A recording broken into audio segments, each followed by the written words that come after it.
আপনার ফোনের মেমোরি ফুল সমস্যা, আমি 100% গ্যারান্টি দিলাম। আপনি যদি আজকে ভিডিওটি শেষ পর্যন্ত দেখে ভিডিওতে দেখানো 3টি কাজ শিখে নেন, খুব সহজেই সমস্যার সমাধান করতে পারবেন। ওকে, এই সমস্যার সমাধান করার জন্য আপনি আপনার মোবাইলে সেটিংস অপশন ওপেন করবেন। এটা প্রথম কাজ। সেটিংস অপশন ওপেন করার পর একদম সেটিংস এই জায়গায় অ্যাপ ম্যানেজমেন্ট নামে একটা অপশন পাবেন। বিভিন্ন মোবাইলে বিভিন্ন লেখা থাকবে, সেখানে ক্লিক করবেন। অ্যাপ লিস্ট আছে, এখানে আসবেন। আসার পর আপনার মোবাইলে যতগুলো অ্যাপস আছে সব এই ফোল্ডারে চালু হবে, A to Z। এখন আপনি যে যে অ্যাপ বেশি ব্যবহার করেন সেই অ্যাপসের মধ্যে ক্লিক করুন। অ্যাপ যেমন ফেসবুক বেশি ব্যবহার করেন, ফেসবুকের ভিতরে ঢুকবেন। ভিতরে ঢোকার পর স্টোরিজ আছে, এখানে ক্লিক করবেন। ক্লিক করার পর ক্লিয়ার ক্যাশ আছে, ক্লিয়ার ক্যাশ করবেন। ক্লিয়ার ডাটা না করে ক্লিয়ার ক্যাশ করবেন। মানে আপনি যতগুলো অ্যাপস বেশি ব্যবহার করেন সবগুলোতেই ক্লিয়ার ক্যাশ করবেন। যতগুলো অ্যাপস আছে সব ক্লিয়ার ক্যাশ করবেন। এটা প্রথম। এখন দেখাবো দ্বিতীয়।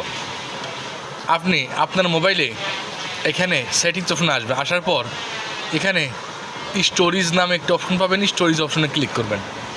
বিভিন্ন প্রকারের বিভিন্ন মোবাইলে বিভিন্ন লেখা থাকবে। স্টোরিজে ক্লিক করার পর অ্যাপের মধ্যে আসবেন। অ্যাপের মধ্যে আসার পর আপনি যে যে অ্যাপ বেশি ব্যবহার করেন সেগুলো শো করবে। এখন উপরে লেখা আছে ক্লিয়ার আপ, ক্লিয়ার আপে ক্লিক করবেন। ক্লিয়ার আপে ক্লিক করে এখানে আপনি ক্লিয়ার অ্যাপে ক্লিক করার সাথে সাথে আপনার মোবাইলে যতগুলো বাজে ফাইল আছে, বাজে ডাটা আছে ক্লিয়ার হয়ে যাবে। দেখতে পাচ্ছেন ক্লিয়ার হচ্ছে। একটু অপেক্ষা করুন, ক্লিয়ার হচ্ছে। ক্লিয়ার হওয়ার পরই খেয়াল করবেন আপনার মোবাইল থেকে প্রায় 1 জিবির মতো ক্লিয়ার হয়ে গেল। এখন আপনি ব্যাক করবেন। ব্যাক করার পর এখন দেখাবো তৃতীয়। এখন আপনি আপনার মোবাইলে একদম উপরে ওয়াইফাই অপশন ওপেন করবেন। ওয়াইফাই অপশন ওপেন করার পর ডান পাশে 3 ডট লাইন আছে, এখানে মোর সেটিংস আসবেন।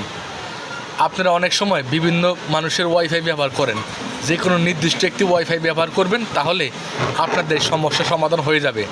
একটি বোনাস টিপ শেখায়, সেটি হলো আপনারা আপনাদের মোবাইলে ফাইল ম্যানেজার আছে, এই ফাইল ম্যানেজার ওপেন করবেন।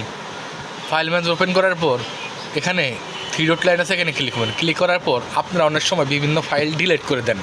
মোবাইলটি ডিলিট হয়, কিন্তু আপনাদের ফাইল ম্যানেজারতে ডিলিট হয় না। সেটা হলো এখানে টাস্ট অপশন আছে, টাস্ট অপশনে ক্লিক করবেন। যতগুলো ফাইল ডিলিট হয়েছে এখানে ডিলিট অল করে ডিলিট করে দিবেন। এখন আপনাদের মোবাইল 10 মিনিট বন্ধ করবেন, 10 মিনিট চালু করবেন। চালু করার পর দেখতে পাবেন আপনাদের মোবাইলে মেমোরি ফুল প্রবলেম খুব সহজে সমস্যার সমাধান হয়ে গেছে। আশা করি আজকে ভিডিও থেকে খুব সহজে শিখে গেছেন।